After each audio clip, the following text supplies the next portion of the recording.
കുരുമുളക് വിളവെടുപ്പിന്റെ ഭാഗമായതോടെ ഇടുക്കി ഹൈറേഞ്ച് മേഖലയിൽ കഴിഞ്ഞ ദിവസങ്ങളിൽ മോഷണം വ്യാപകമാണ്.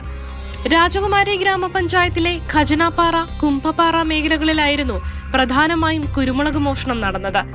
10 മുതൽ 15 വർഷം വരെ പ്രായമായ നല്ല വിളവ് തരുന്ന കുരുമുളക് ചെടികൾ വെട്ടി നശിപ്പിക്കും. അതിനുശേഷം കുരുമുളക് വള്ളികൾ താങ്ങുമരത്തിൽ നിന്നും വേർപെടുത്തി വലിച്ച് നിലത്തിട്ടാണ് മോഷണം നടത്തിയിരുന്നത്.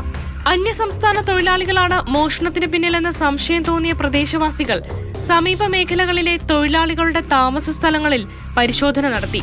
പരിശോധനയിൽ ജാർഖണ്ഡ് സ്വദേശി വിക്രം കുമാർ പിടിയിലാവുകയായിരുന്നു. മോഷ്ടിച്ച കുരുമുളകും പ്രതിയുടെ പക്കൽ നിന്നും കണ്ടെത്തി. രാജാക്കാട് പോലീസ് കേസെടുത്ത് പ്രതിയെ കോടതിയിൽ ഹാജരാക്കി റിമാൻഡ് ചെയ്തു.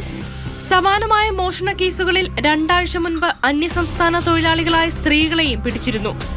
മോഷ്ടിച്ച കുരുമുളകുകൾ പ്രാദേശികമായി വിറ്റഴിച്ചാൽ പിടിക്കപ്പെടുമെന്നുള്ളതിനാൽ അന്യസംസ്ഥാനത്ത് നിന്നെത്തുന്ന വാഹനങ്ങളിൽ കടത്തുകയാണ് പതിവ്.